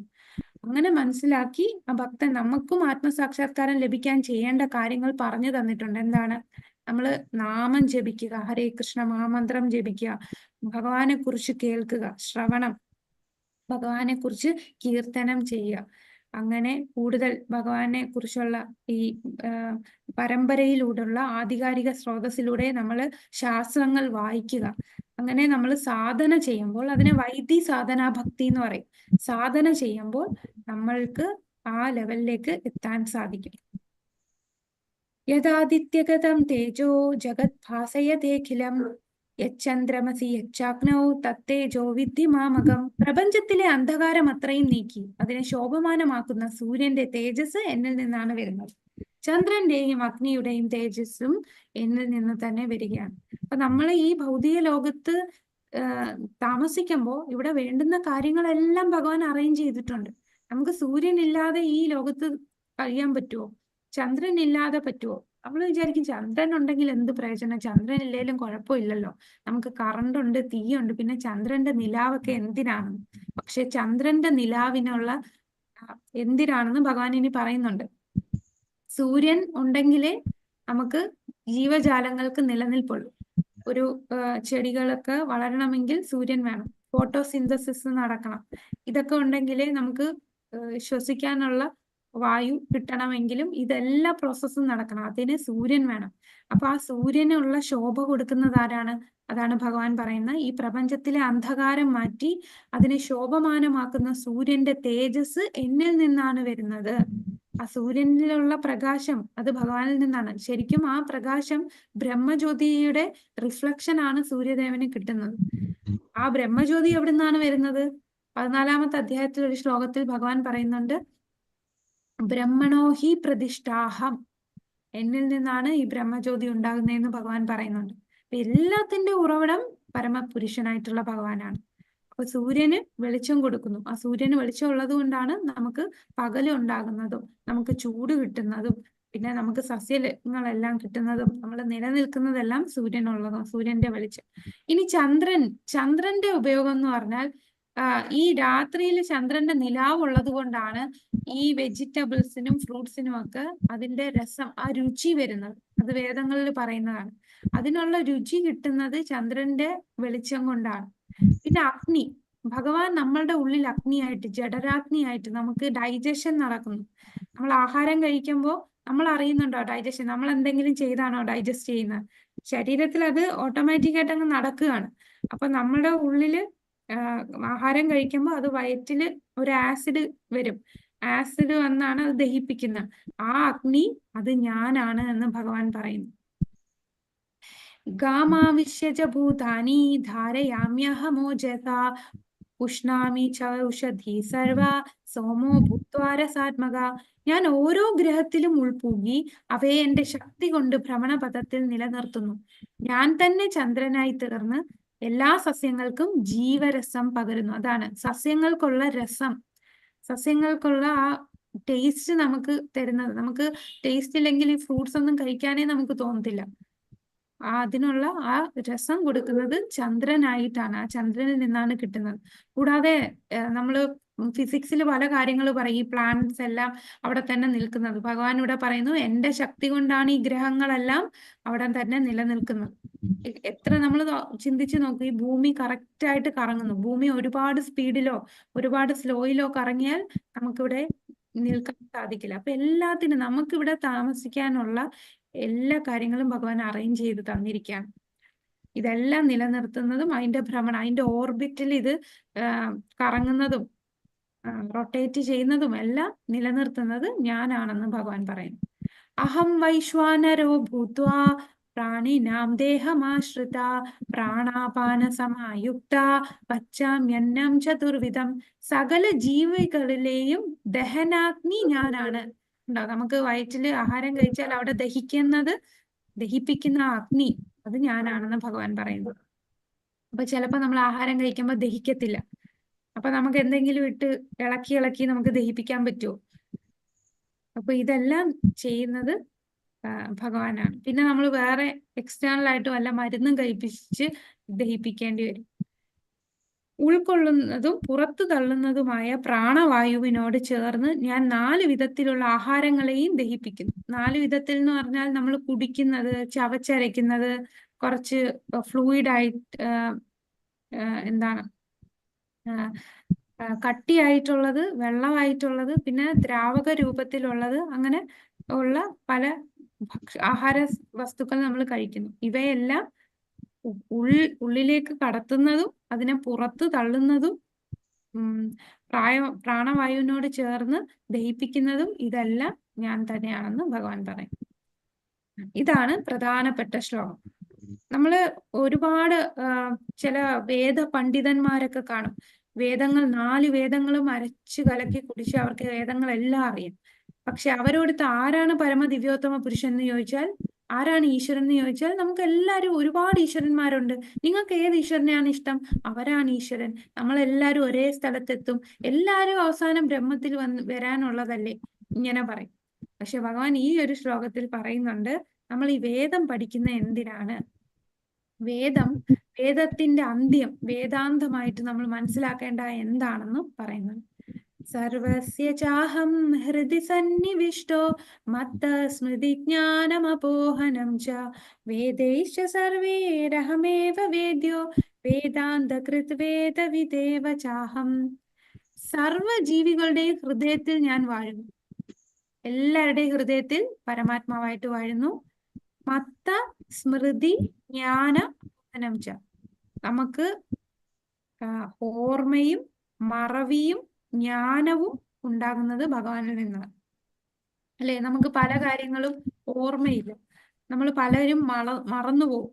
നമുക്ക് കഴിഞ്ഞ ജന്മം ഓർമ്മയില്ല. നമ്മൾ കുഞ്ഞായിരുന്നപ്പോൾ ഉള്ളത് ഓർമ്മയില്ല. പണ്ട് കുറച്ച് വർഷങ്ങൾക്ക് മുമ്പ് ചെയ്തത് ഓർമ്മയില്ല.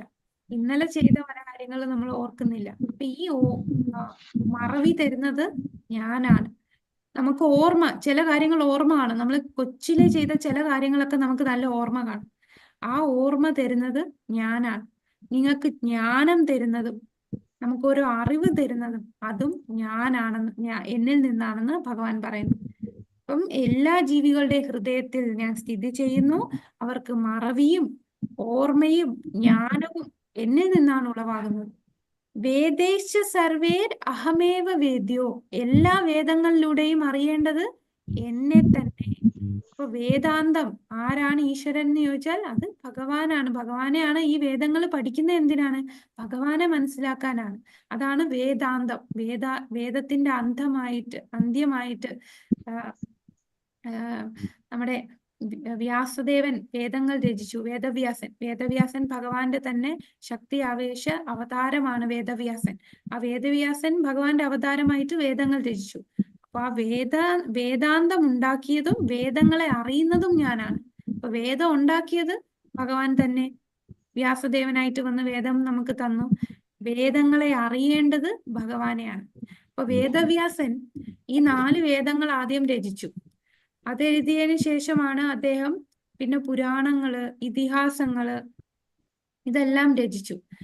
ഇതെല്ലാം രചിച്ചിട്ടും അദ്ദേഹത്തിന് ഒരു സംതൃപ്തി കിട്ടിയില്ല. എന്തോ ഒരു സാറ്റിസ്ഫാക്ഷൻ കിട്ടുന്നില്ല. അപ്പോഴാണ് നാരദ മഹർഷി അദ്ദേഹത്തിന് മുമ്പിൽ. നാരദ മഹർഷി വേദവ്യാസന്റെ ഗുരുവാണ്. അപ്പൊ നാരദ മഹർഷിക്ക് മനസ്സിലായി. അദ്ദേഹം വരുമ്പോ വേദവ്യാസൻ ഇങ്ങനെ പറയും, എനിക്ക് ഇത്രയൊക്കെ ഞാൻ വേദങ്ങൾ രചിച്ചു. വേദങ്ങൾ രചിച്ചത് ഈ കലിയുഗം തുടങ്ങുമ്പോഴാണ് രചിച്ചത്. കാരണം അതിനു മുമ്പ് വരെ ആൾക്കാർക്ക് ഒന്നും എഴുതണ്ട. ഗുരു ഒരു വട്ടം പറഞ്ഞാൽ മതി. ഒരു വട്ടം കേൾക്കുമ്പോഴേ അവർക്ക് അത്രയും മെമ്മറിയിൽ നിന്ന് നിൽക്കും. അത്ര ഓർമ്മശക്തിയും ബുദ്ധിയും ഉള്ളവരായിരുന്നു കഴിഞ്ഞ യുഗത്തില്. പക്ഷെ കലിയുഗം തുടങ്ങിയപ്പോഴേ കലിയുഗത്തിലുള്ള ആൾക്കാര് പ്രായണ അല്പായുസ സഭ്യ കലോസ്മിൻ യുഗേജന മന്ദ സുമന്ദമതയോ മന്ദഭാഗ്യ. ഓർമ്മ കുറവാണ്, ബുദ്ധി കുറഞ്ഞവരാണ്, ഭാഗ്യം കെട്ടവരാണ്, ഇങ്ങനെയുള്ള വ്യക്തികളാണ് കലിയുഗത്തിലുള്ളവര്. അപ്പൊ ഇത് മുൻകൂട്ടി കണ്ട് വേദവ്യാസൻ രചിച്ചതാണ്. അപ്പൊ 5000 വർഷങ്ങൾക്ക് മുമ്പാണ് അദ്ദേഹം വേദം രചിച്ചത്. അതിനു മുമ്പൊന്നും വേദം രചിച്ചിരുന്നില്ല. ഗുരുവിലൂടെ കേട്ടാണ് വേദം മനസ്സിലാക്കിയത്. അപ്പൊ ഇങ്ങനെ വേദങ്ങൾ രചിച്ചപ്പോഴാണ് ഇദ്ദേഹത്തിന് സംതൃപ്തി ഇല്ലാതായപ്പോ നാരദ മഹർഷി വരികയും, അപ്പൊ നാരദ മഹർഷി പറയും, നീ എല്ലാ വേദങ്ങളും എഴുതി, പക്ഷെ വേദങ്ങളെ അറിയേണ്ട വ്യക്തിയെ കുറിച്ച് നീ എഴുതിയിട്ടില്ല. വേദങ്ങളിൽ നിന്ന് വേദാന്തമായിട്ടുള്ള ആ ഭഗവാനെ, പരമ ദിവ്യോത്തമ പുരുഷനെ കുറിച്ച് എഴുതാത്തത് കൊണ്ടാണ് നിനക്ക് ഇത് സംതൃപ്തി ഇല്ലാത്തത്. അങ്ങനെയാണ് അദ്ദേഹം എന്ത് രചിച്ചത്? അവസാനം എന്താണ് രചിച്ചതെന്നറിയോ വേദവ്യാസൻ? ഹരേ കൃഷ്ണ. ഏതാണ്? അതാണ് അദ്ദേഹം ശ്രീമദ് ഭാഗവതം രചിച്ചത്. അപ്പം നാരദ മഹർഷിയുടെ ആ നിർദ്ദേശപ്രകാരം അദ്ദേഹം ശ്രീമദ് ഭാഗവതം, അതാണ് അമല പുരാണമാണ്. എല്ലാ പുരാണങ്ങളുടെയും ഏറ്റവും പഴുത്ത ഒരു വേദമാകുന്ന വൃക്ഷത്തിലെ ഏറ്റവും പഴുത്ത മാമ്പഴം എന്ന് പറയുന്നത് ഈ ശ്രീമദ് ഭാഗവതമാണ്. അപ്പൊ ശ്രീമദ് ഭാഗവതത്തില് ഭഗവാന്റെ വർണ്ണനകളുണ്ട്. ശ്രീമദ് ഭാഗവതത്തിലാണ് കൂടുതൽ ഭഗവാനെ വർണ്ണിക്കുന്നതും ഭഗവാൻ ഭക്തന്മാരെ കുറിച്ച് പറയുന്നതും. ഭഗവത്ഗീത ഭഗവാനാൽ അരുളി ചെയ്തത്, ഭഗവാനെ കുറിച്ചുള്ളതാണ് ശ്രീമദ് ഭാഗവതം. അപ്പൊ വേദങ്ങളിൽ നമ്മൾ അറിയേണ്ടത് ആരെയാണ്? ഭഗവാനെയാണ്. ഈ വേദം ഉണ്ടാക്കിയത് ഭഗവാനാണ്. ശരിക്കും വേദങ്ങളെ മനസ്സിലാക്കിയിട്ടുള്ളതും ഭഗവാൻ തന്നെ. ദ്വാവിമൗ പുരുഷൗ ലോകേ ക്ഷരാക്ഷര ഏവ ച ക്ഷരഃ സർവാണി ഭൂതാനി കൂടസ്ഥോക്ഷര ഉച്യതേ. പുരുഷന്മാർ 2 വിധം, തെറ്റ് പറ്റാവുന്നവരും അല്ലാത്തവരും. ഭൗതിക ലോകത്തിലെ ജീവാത്മാക്കളെല്ലാം തെറ്റുപറ്റാവുന്നവരാണ്. ആധ്യാത്മിക ലോകത്തുള്ള ജീവാത്മാക്കൾ തെറ്റുപറ്റുന്നില്ല. അപ്പോ നമ്മളെ ഈ ഭൗതിക ലോകത്തും കുറെ ജീവാത്മാക്കളുണ്ട്. ആധ്യാത്മിക ലോകത്ത്, അതായത് വൈകുണ്ഠത്തിലും ഗോലോക വൃന്ദാവനത്തിലും ഒക്കെ ഇവിടെ ഉള്ള പോപ്പുലേഷനേക്കാളും കൂടുതൽ പോപ്പുലേഷൻ അവിടെയാണ്. കാരണം ഭഗവാന്റെ സൃഷ്ടിയുടെ 1/4 ഭാഗമേ ഉള്ളൂ ഈ ഭൗതിക ലോകം. 3/4 ആധ്യാത്മിക ലോകമാണ്. അപ്പൊ അവിടെയാണ് ഏറ്റവും കൂടുതൽ ജീവാത്മാക്കൾ ഉള്ളത്. പക്ഷെ അവരൊക്കെ തെറ്റ് പറ്റാത്തവരാണ്. ക്ഷര അക്ഷര എന്ന് പറയുമ്പോൾ തെറ്റ് പറ്റുന്നവരും പറ്റാത്തവരും. ഈ ഭൗതിക ലോകത്തുള്ളവരെല്ലാം തെറ്റ് പറ്റുന്നവരാണ്. നമ്മളെല്ലാം ബദ്ധാത്മാക്കളാണ്. ത്രിഗുണങ്ങളാൽ ബന്ധിക്കപ്പെട്ട് ഭൗതിക സുഖത്തിന്റെ പുറകെ പോകുന്ന വ്യക്തികളാണ്. നമ്മളൊക്കെ തെറ്റ് പറ്റുന്നവരാണ്. എന്നാൽ ആധ്യാത്മിക ലോകത്ത്, അങ്ങ് വൈകുണ്ഠത്തിലും ഗോലോകത്തും ഉള്ള വ്യക്തികൾ എന്ന് പറഞ്ഞാൽ അവര് ഭഗവാന്റെ കൂടെയുള്ള വ്യക്തികളാണ്. ഭഗവാന്റെ കൂടെ സേവനം ചെയ്യാണ്. അവർക്ക് തെറ്റ് പറ്റാത്തവരാണ്. അതാണ് ഇവിടെ ഈ ശ്ലോകത്തിൽ പറയുന്ന പുരുഷന്മാർ 2 വിധമുണ്ട്. പുരുഷൻ എന്ന് പറഞ്ഞാൽ ആണായിട്ട് കാണരുത്. ഈ ജീവാത്മാക്കളെയാണ് ഉദ്ദേശിക്കുന്നത്. ഭോക്താക്കളായിട്ടുള്ള ജീവാത്മാക്കൾ 2 വിധം. ഒന്ന് ബദ്ധരായിട്ടുള്ള തെറ്റ് പറ്റുന്നവരും, പിന്നെ ആധ്യാത്മിക ലോകത്തുള്ള ജീവാത്മാക്കൾ തെറ്റ് പറ്റാത്തവരും. ഉത്തമ പുരുഷസ്ത്വന്യ പരമാത്മേതുദാഹൃത യോ ലോകത്രയമാവിശ്യ വിഭർത്യവ്യയ ഈശ്വര. ഇവരെ കൂടാതെ പരമപുരുഷനായ പരമാത്മാവെന്നറിയപ്പെടുന്ന അവ്യയനായ ഭഗവാനുണ്ട്. അദ്ദേഹം 3 ലോകങ്ങളിലും അന്തർഗതനായി അവയെ പുലർത്തിപ്പോരുന്നു. അപ്പൊ ഈ 2 കൂട്ടര് കൂടാതെ, ഒന്ന് തെറ്റുപറ്റുന്ന ബദ്ധാത്മാക്കളായിട്ടുള്ള ഈ ഭൗതിക ലോകത്തുള്ള ജീവാത്മാക്കൾ, രണ്ടാമത് ആധ്യാത്മിക ലോകത്തുള്ള തെറ്റ് പറ്റാത്ത ജീവാത്മാക്കൾ. ഈ 2 കൂട്ടർക്കും ഉപരിയായിട്ട് ഒരു വ്യക്തിയുണ്ട്. അതാരാണ്? പരമപുരുഷനായിട്ടുള്ള, പുരുഷോത്തമനായിട്ടുള്ള, പരമാത്മാവായിട്ടുള്ള ആ ഭഗവാൻ. അപ്പൊ പുരുഷോത്തമൻ, പൂർണ്ണ പുരുഷോത്തമനാണ് ഭഗവാൻ. ശ്രീരാമനെ പറയുന്നത് എങ്ങനെയാണ്? എന്ത് പുരുഷോത്തമൻ എന്നാണ് നമ്മൾ ശ്രീരാമനെ പറയുന്നത്? മര്യാദാ പുരുഷോത്തമൻ. മര്യാദാ പുരുഷോത്തമൻ അല്ലെ? മര്യാദാ പുരുഷോത്തമനാണ് ശ്രീരാമൻ. പക്ഷെ പൂർണ്ണ പുരുഷോത്തമൻ എന്ന് പറയുന്നത് അത് ഭഗവാൻ കൃഷ്ണനാണ്. യസ്മാതക്ഷരമതീതോഹമക്ഷരാദപി ചോത്തമ അധോസ്മി ലോകേ വേദേ ച പ്രതിത പുരുഷോത്തമ. ഞാൻ ഇന്ദ്രിയാതീതനും ക്ഷരങ്ങൾക്കും അക്ഷരങ്ങൾക്കും അതീതമാണ്. തെറ്റുപറ്റുന്ന ആൾക്കാർക്കും തെറ്റുപറ്റാത്ത ജീവാത്മാക്കൾക്കും അതീതനായിട്ടുള്ളവനാണ് ഞാൻ. സർവശ്രേഷ്ഠനുമായതുകൊണ്ട് ലോകരും വേദങ്ങളും എന്നെ പുരുഷോത്തമൻ എന്ന് പുകഴ്ത്തുന്നു. അപ്പൊ ഭഗവാൻ പുരുഷ ഉത്തമൻ, ഉത്തമ പുരുഷൻ, പൂർണ്ണ പുരുഷോത്തമൻ. അതാണ് ഭഗവാൻ കൃഷ്ണൻ. ഇവിടെ നമുക്ക് കാണാം ബ്രഹ്മവിമോഹന ലീലയില് ബ്രഹ്മാവ് ഭഗവാന്റെ സുഹൃത്തുക്കളായ ഗോപന്മാരെയും പശുക്കളെയും എടുത്തുകൊണ്ട് പോകും. അങ്ങനെ 1 വർഷക്കാലം ഭഗവാൻ ഈ സുഹൃത്തുക്കളായിട്ടും ഗോക്കളായിട്ടും വിസ്തരിക്കും. അങ്ങനെ ബ്രഹ്മാവ് ഇവരെയൊക്കെ കൊണ്ടുപോയിട്ട് തിരിച്ചു വന്ന് നോക്കുമ്പോൾ എല്ലാരും അവിടെ തന്നെയുണ്ട്. അപ്പൊ ബ്രഹ്മാവിനാകെ കൺഫ്യൂഷനായി. അങ്ങനെ ബ്രഹ്മാവ് വന്ന് നോക്കുമ്പോൾ എന്താണ് കാണുന്ന? ആ കാണുന്ന ഗോപകുമാരന്മാരും ആ കാണുന്ന പശുക്കൾ എല്ലാരും നാരായണനായിട്ട് മാറുകയാണ്. അപ്പൊ കൃഷ്ണനിൽ നിന്നാണ് അനേകം നാരായണന്മാരുണ്ടായത്. പക്ഷെ ഒരിക്കലും ഒരു നാരായണനിൽ നിന്ന് പല പല കൃഷ്ണന്മാരുണ്ടാകുന്നില്ല. നാരായണനെ പുരുഷോത്തമനാണെങ്കിലും പൂർണ്ണ പുരുഷോത്തമനാണ് കൃഷ്ണൻ. അതായത് കൃഷ്ണനിൽ നിന്നാണ് നാരായണൻ ഉണ്ടായത്. ആ നാരായണനിൽ നിന്നാണ് പിന്നീട് നമുക്ക് പല വിഷ്ണു. അതാണ് പുരുഷോത്തമൻ. എല്ലാ അക്ഷരങ്ങൾക്കും അതീതനും സർവശ്രേഷ്ഠനും, എല്ലാരും ലോകവും വേദങ്ങളും പുകഴ്ത്തുന്ന വ്യക്തിയാണ് പുരുഷോത്തമൻ. യോ മാമേവമസമ്മൂഢോ ജനാതി പുരുഷോത്തമം സ സർവവിധ ഭജന്തി മാം സർവഭാവേന ഭാരത.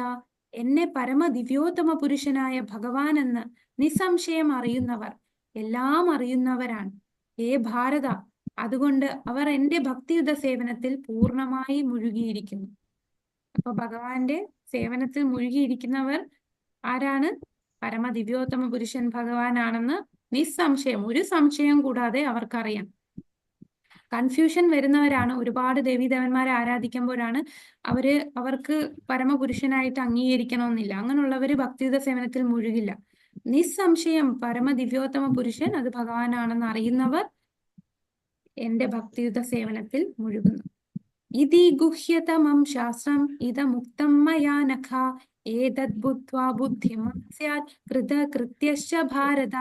ഹേ പാപരഹിത, ഞാൻ ഇപ്പോൾ ഉപദേശിച്ച ഈ ജ്ഞാനം വേദഗ്രന്ഥങ്ങളിലെ അതിരഹസ്യമായ ഭാഗമാണ്. ഇതറിയുന്നവർ ബുദ്ധിശാലികളാവും. അവരുടെ പ്രയത്നങ്ങൾക്ക് പൂർണ്ണത കൈവരും. പരമപുരുഷന്റെ ഈ തത്വശാസ്ത്രം പഠിച്ചറിഞ്ഞ് ഭഗവത് സേവന നിരതരാകുന്നവർക്ക് ഭൗതിക പ്രകൃതിയുടെ ത്രിഗുണങ്ങളുടെ ബാധയിൽ നിന്നൊഴിയാം.